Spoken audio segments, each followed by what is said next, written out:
വർഷമാണ് ശരിക്കുള്ള സാമ്പത്തിക ശാസ്ത്രം തുടങ്ങുന്നത്. ഇപ്പോൾ പ്ലസ് ടുവിൽ വരുന്ന വിദ്യാർത്ഥികൾ ആദ്യം തിരിച്ചറിയുന്നത് സബ്ജക്റ്റിൻ്റെ പേര് ഇക്കണോമിക്സ്, ECONOMICS, വാക്ക് തെറ്റിച്ചെഴുതരുത്. അടുത്ത് നമുക്കറിയേണ്ടത് ഈ വിഷയം അല്ലെങ്കിൽ ഈ വാക്ക് എവിടെ നിന്ന് കിട്ടി, എവിടെ നിന്ന് വന്നു. ഓയിക്കണോമിയ എന്ന ഗ്രീക്ക് പദത്തിൽ നിന്നാണ് ഇക്കണോമിക്സ് എന്ന ഈ പദം രൂപപ്പെട്ടത്.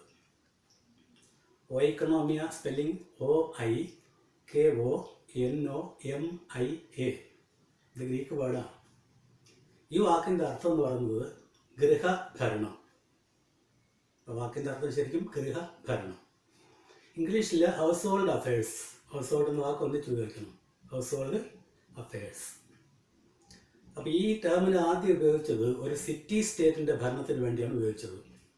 ഗ്രീക്കിലെ city state called polis, POLIS.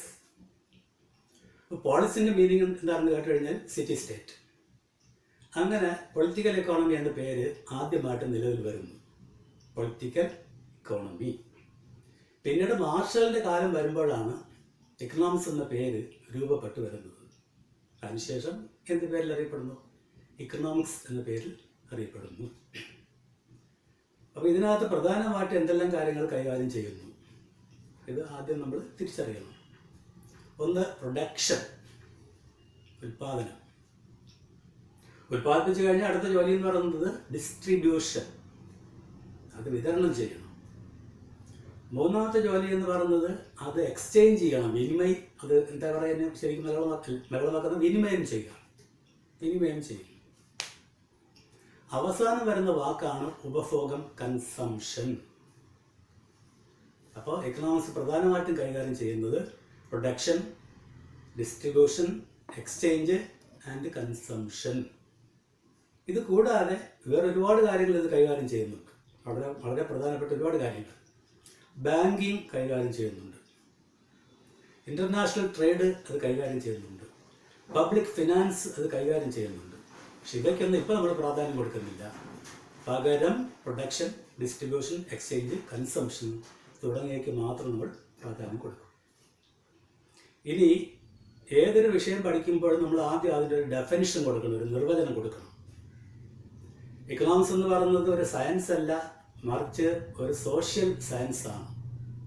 അതുകൊണ്ട് ഇതിനൊരു സിംഗിൾ ഡെഫിനിഷൻ ഉണ്ടാവില്ല. ഇപ്പോൾ സയൻസ് ആണെങ്കിൽ സിംഗിൾ ഡെഫിനിഷൻ വരും. പക്ഷേ സോഷ്യൽ സയൻസ് ആയത് കാരണം ഒന്നിലധികം നിർവചനങ്ങൾ ഇതിൽ വരുന്നുണ്ട്, ഡെഫിനിഷൻസ് വരുന്നുണ്ട്. ഈ ഡെഫിനിഷൻസിൻ്റെ ഡീറ്റെയിൽഡ് സ്റ്റഡി പ്ലസ് ടുവിന് കൊടുത്തിട്ടില്ല. അതുകൊണ്ട് ഡെഫിനിഷൻസിൻ്റെ പേരും അത് കൊണ്ടുവന്ന ആൾക്കാരുടെ പേരും മാത്രം തിരിച്ചറിഞ്ഞാൽ മതിയാവും. ഇപ്പോൾ എക്കണോമിക്സിന് ആദ്യത്തെ ഡെഫിനിഷൻ കൊണ്ടുവന്ന വ്യക്തി ആഡം സ്മിത്താണ്. ആഡം സ്മിത്ത് ആദ്യത്തെ നിർവചനം കൊണ്ടുവന്നു. ആ നിർവചനത്തിൻ്റെ പേരാണ് വെൽത്ത് ഡെഫിനിഷൻ. അപ്പോൾ വെൽത്ത് ഡെഫിനിഷൻ ആര് കൊണ്ടുവന്നു? അതിനുള്ള ഉത്തരവ് എന്ന് പറയുന്നത് ആഡം സ്മിത്താണ്. ഈ ആഡം സ്മിത്തിൻ്റെ എക്കണോമിക്സിൻ്റെ, മോഡേൺ എക്കണോമിക്സിൻ്റെ പിതാവായി അറിയപ്പെടുന്നു. കാരണം ഈ വിഷയത്തിന് ഏറ്റവും കൂടുതൽ സംഭാവന നൽകിയിരിക്കുന്നത് ആഡം സ്മിത്താണ്. അതുകൊണ്ട് ഈ വിഷയത്തിൻ്റെ പിതാവ്, ഫാദർ എന്ന് പറയുന്നത് ആഡം സ്മിത്താണ്. ഈ നിർവചനത്തിന് ചില പോരായ്മകൾ വന്നു. അതുകൊണ്ട് രണ്ടാമത്തെ നിർവചനം രൂപപ്പെട്ടു വന്നു. അതിൻ്റെ പേര് welfare definition developed by Alfred Marshall. Welfare definition developed by Alfred Marshall. മൂന്നാമത്തെ നിർവചനം കൊണ്ടുവന്നിരിക്കുന്നത് ലയണൽ റോബിൻസ് ആണ്. ലയണൽ റോബിൻസ്, അത് സ്കേഴ്സിറ്റി ഡെഫിനിഷൻ, ദൗർലഭ്യ നിർവചനം.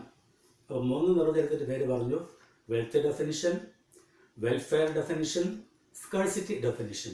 ഇനി നാലാമതും അവസാനത്തതുമായിട്ടുള്ള ഒരെണ്ണമാണ് growth definition developed by P.A. Samuelson. P.A. Samuelson. അപ്പോൾ total 4 definitions. First one, wealth definition. Next one, welfare definition. Then scarcity definition. The last one, growth definition. First definition developed by Adam Smith. Second one, Alfred Marshall. Third one, Lionel Robbins. And the last one, P.A. Samuelson. എക്കണോമിക്സിൽ ഈ വർഷം 2 ടെക്സ്റ്റുകൾ പഠിക്കാനുണ്ട്. ഒന്ന് micro എക്കണോമിക്സും ഇനി ഒരെണ്ണം macro എക്കണോമിക്സും. Micro എക്കണോമിക്സും macro എക്കണോമിക്സും രണ്ടിനും ഒരേപോലെ പ്രാധാന്യമുണ്ട്. പഠിച്ചാൽ നല്ല മാർക്ക് കിട്ടും. അപ്പോൾ ആദ്യം നമ്മൾ അറിയേണ്ടത് ഈ മൈക്രോ എന്നാൽ അതിൻ്റെ അർത്ഥം എന്താണ്, മാക്രോ എന്ന് പറഞ്ഞാൽ അതിൻ്റെ അർത്ഥം എന്താണ്. ഇത് രണ്ടും ഗ്രീക്ക് വേർഡ്സാണ്. മൈക്രോ എന്ന് പറയുന്നതും മാക്രോ എന്ന് പറയുന്നതും സ്പെല്ലിങ്ങിൽ വ്യത്യാസമുണ്ട്. മൈക്രോസ് എന്ന ഗ്രീക്ക് വേർഡുണ്ട്, MIKROS, മൈക്രോസ് എന്ന ഗ്രീക്ക് വേർഡ്. അതിൽ നിന്നാണ് MICRO എന്ന മൈക്രോ എന്ന വാക്ക് വന്നിരിക്കുന്നത്. വാക്കിനർത്ഥം small. Micro means small. Macro എന്ന് പറയുന്നത് മാക്രോസ് എന്ന ഗ്രീക്ക് വേർഡിൽ നിന്നാണ് ഡിറൈവ് ചെയ്തിരിക്കുന്നത്, MAKROS. അതിൻ്റെ ഇംഗ്ലീഷ് വേർഡാണ് മാക്രോ, MACRO. അപ്പം മൈക്രോയും മാക്രോയും ഗ്രീക്ക് വേർഡുകളാണ്. മൈക്രോ ഗ്രീക്ക് വേർഡിൻ്റെ spelling MIKROS, makros MAKROS. Micro means small, macro means big, large. അപ്പം what is micro economics? Micro economics means study of only individual units. Micro economics means study of only individual units. കൊച്ചു കൊച്ചു കാര്യങ്ങളെക്കുറിച്ചുള്ള പഠനം, ചെറിയ കാര്യങ്ങളെക്കുറിച്ചുള്ള പഠനം, ഇതാണ് micro economics എന്ന് പറയുന്നത്. അപ്പം micro economics means study of only individual units. That means it deals only individual units. Individual units. It makes only partial analysis. Microeconomics makes only partial analysis. ഭാഗികമായ ഒരു അനാലിസിസ് മാത്രമേ നടത്തുന്നുള്ളൂ. It mainly deals with the price. Microeconomics mainly deals with the price. So it is also called by the name price theory. Another name of microeconomics is price theory. Micro എക്കണോമിക്സിൻ്റെ മറ്റൊരു പേരെന്താണെന്ന് കേട്ട് കഴിഞ്ഞാൽ price theory എന്ന് പഠിച്ചു വച്ചിരിക്കണം. Then macro means study of the economy as a whole.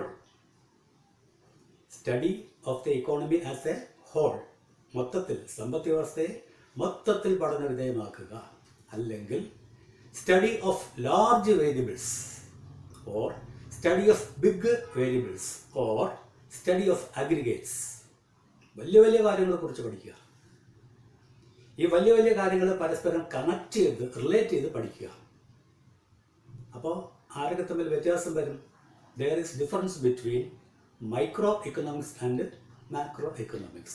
Micro means study of only individual units. On the other hand, macro economics means study of large things or aggregates. Study of the economy as a whole. മൊത്തത്തിൽ പഠന വിധേയമാക്കുക.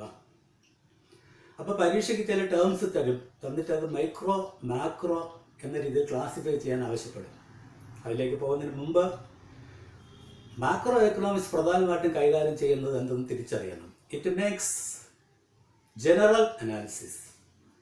Micro makes partial analysis. So partial equilibrium. Macro makes general analysis, so general equilibrium. Macroeconomics mainly deals with income determination. Macroeconomics mainly deals with income determination. So it is also called by the name income theory or growth theory. Another name of macroeconomics is income theory or growth theory. It mainly deals with income. That is why the term income theory or growth theory. അപ്പോൾ ചില terms ചോദിക്കുമ്പോഴത്തേക്ക് അത് micro ആണോ macro ആണോ എന്ന് തിരിച്ചറിയണം. For example price of a commodity. അതിനകത്ത് ഒരു സാധനത്തിൻ്റെ വില മാത്രമേ പറയുന്നുള്ളൂ, സിംഗിൾ ഐറ്റം മാത്രമേ വരുന്നുള്ളൂ. അപ്പോൾ price determination of a commodity എന്ന് പറയുമ്പോൾ അത് മൈക്രോയ്ക്കകത്തേ വരത്തുള്ളൂ. Then relative price. Price of one commodity related with another. ഒന്നിനെ വേറൊന്നായിട്ട് കമ്പയർ ചെയ്ത് പറയുക. അതും അതിനകത്ത് 2 കാര്യങ്ങളേ വരുന്നുള്ളൂ, എങ്കിലും അത് മൈക്രോ എക്കണോമിക്സിനകത്ത് വരും. ദെൻ ഡിമാൻഡ് ഡീറ്റെയിൽഡായിട്ട് പഠിക്കാനുണ്ട്, പിന്നീട് ഡീറ്റെയിൽഡ് പഠിച്ചാൽ മതി. ഇപ്പോൾ ഡിമാൻഡ് നമ്മുടെ സാധനം ആവശ്യപ്പെടുന്നു, ചോദനം ചെയ്യുന്നു. അതും മൈക്രോ എക്കണോമിക്സിനകത്ത് വരുന്നൊരു സാധനമാണ്. നേരെ മറിച്ച് നാഷണൽ ഇൻകം, ഒരു രാജ്യത്തിൽ ഒരു വർഷം ഉൽപ്പാദിപ്പിക്കുന്ന സാധനങ്ങളുടെയും സേവനങ്ങളുടെയും ആകെ തുക, money value of all final goods and services produced in a country during 1 year. First year അവർ പഠിച്ചതാണ്, നിങ്ങൾ പഠിച്ചതാണ്. അത് സെക്കൻഡ് ഇയർ ഡീറ്റെയിൽഡ് ആയിട്ട് പഠിക്കാനുണ്ട്, ഇതെങ്ങനെ കാൽക്കുലേറ്റ് ചെയ്യണം. അപ്പോൾ ഇവിടെ തൽക്കാലം അറിയുക, നാഷണൽ ഇൻകവുമായി ബന്ധപ്പെട്ട ക്വസ്റ്റ്യൻസ് എല്ലാം മാക്രോയ്ക്കകത്ത് വരും. അപ്പോൾ നാഷണൽ ഇൻകം എന്നാണ് കിടക്കുന്നത്. എങ്ങനെ ക്ലാസിഫൈ ചെയ്യണമെന്ന് കേട്ട് കഴിഞ്ഞാൽ അത് മൈക്രോ അല്ല, മറിച്ച് ഏതാണ്, അത് മാക്രോ എക്കണോമിക്സിൽ വരുന്ന ടേമാണ്. ഇനി employment determination in an economy എന്ന് കേൾക്കുമ്പോൾ തന്നെ അറിയാം, ഒരു രാജ്യം മൊത്തം കവർ ചെയ്യുന്നതാണ്. അതെവിടെ പോകും? മാക്രോയിൽ പോകും. ഇനി ഇക്വിലിബ്രിയം ഓഫ് എ ഫേം, അത് ഒരു ഉൽപ്പാദന യൂണിറ്റിൻ്റെ സന്തുലിത അവസ്ഥയാണ് പറയുന്നത്. അത് ഒന്നേ അതിനകത്ത് പറയുന്നുള്ളൂ, അത് മൈക്രോയിൽ പോകും. Then the policy adopted by RBI, reserve bank of India, അത് രാജ്യം മൊത്തം ബാധിക്കുന്ന ഒരു കാര്യമാണ്. അപ്പോൾ RBI അഡോപ്റ്റ് ചെയ്യുന്നൊരു പോളിസി രാജ്യം മൊത്തം ബാധിക്കുന്ന ഒരു കാര്യമാണെങ്കിൽ അത് എവിടെ പോകണം? മാക്രോ എക്കണോമിക്സിനകത്ത് പോകും, പുറത്ത് വരത്തില്ല. Then export and import means foreign trade or international trade. ആ എക്സ്പോർട്ടും ഇമ്പോർട്ടും എല്ലാം ഒരു രാജ്യത്തെ മാത്രം ബാധിക്കുന്ന കാര്യങ്ങളുമല്ല, ലോകം മൊത്തം ബാധിക്കുന്ന കാര്യങ്ങളാണ്. അപ്പോൾ അതും മാക്രോയിൽ പോകും. ഇൻഫ്ലേഷൻ, വിലക്കയറ്റം, വില വർധനവ്, നാണയപ്പെരുപ്പം, ഇതും എല്ലാ രാജ്യങ്ങളും ബാധിക്കാം, ഒരു രാജ്യത്ത് മാത്രമല്ല. അതുപോലെ ഡീഫ്ലേഷൻ, വില കുറയൽ, അതും എല്ലാ രാജ്യങ്ങളെയും ബാധിക്കും. അതുകൊണ്ട് ഈ പറഞ്ഞ ടേംസ് എല്ലാം, അതായത് ഇൻഫ്ലേഷൻ, ഡീഫ്ലേഷൻ, എക്സ്പോർട്ട്, ഇമ്പോർട്ട്, ഇതെല്ലാം മാക്രോ എക്കണോമിക്സിൽ പോകേണ്ട സാധനങ്ങളാണ്. അപ്പോൾ പരീക്ഷയ്ക്ക് ചോദിക്കുന്ന ആ വേർഡ്സ്, വാക്കുകൾ ഒരു സെക്കൻഡ് ആലോചിക്കണം. ഇത് ഏതെങ്കിലും 1-2 കാര്യത്തെയാണോ കവർ ചെയ്യുന്നത്, അതോ രാജ്യം മൊത്തം, ലോകം മൊത്തം കവർ ചെയ്യുന്ന കാര്യമാണോ? ലോകം മൊത്തം കവർ ചെയ്യുന്ന ഒരു വാക്കാണെങ്കിൽ അതിനെ മാക്രോ എക്കണോമിക്സിൽ ക്ലാസിഫൈ ചെയ്യണം, അല്ലാത്തതിനെ മൈക്രോയിൽ ക്ലാസിഫൈ ചെയ്യണം. ഉദാഹരണം പറഞ്ഞാൽ, a firm increased the price of their product, ഒരു ഉൽപ്പാദന യൂണിറ്റ് അവരുടെ ഏതോ ഒരു സാധനത്തിൻ്റെ വില വർദ്ധിപ്പിച്ചു. അപ്പോൾ പ്രൈസ് റൈസാണ് പറഞ്ഞിരിക്കുന്നത്. ഇത് മൈക്രോയിൽ പോകേണ്ട കാര്യമാണ്, മാക്രോയിൽ ചെല്ലേണ്ട കാര്യമില്ല. ഇൻഫ്ലേഷൻ ഇൻ ഇന്ത്യ, അത് ഇന്ത്യ എന്ന് പറഞ്ഞ രാജ്യം മൊത്തം ബാധിക്കുന്നൊരു കാര്യമാണ്. അപ്പോൾ ആ ടേം എവിടെ പോകണം? മാക്രോയിലോട്ട് പോകണം. അതുപോലെ തന്നെ ഡീഫ്ലേഷൻ വരുമ്പോഴും. ദെൻ ഒരു പ്രാവശ്യം പരീക്ഷയ്ക്ക് ചോദിച്ച ഒരു ചോദ്യം, the policy adopted by government of India to control environment degradation, പരിസ്ഥിതിക്കുണ്ടാകുന്ന കോട്ടം തടയുന്നതിന് വേണ്ടി കേന്ദ്ര സർക്കാർ സ്വീകരിച്ച നടപടി, അത് മൈക്രോ ആണോ മാക്രോ ആണോ എന്ന് ചോദ്യം വരുന്നു. കേന്ദ്ര സർക്കാർ സ്വീകരിക്കുന്ന നടപടി ഇന്ത്യ മൊത്തം ബാധിക്കുന്ന കാര്യമായതുകൊണ്ട് അതൊരിക്കലും ഏതിൽ വരത്തില്ല, മൈക്രോയിൽ വരത്തില്ല, മറിച്ച് എവിടോട്ട് പോകും? മാക്രോയിലോട്ട് പോകുന്നു.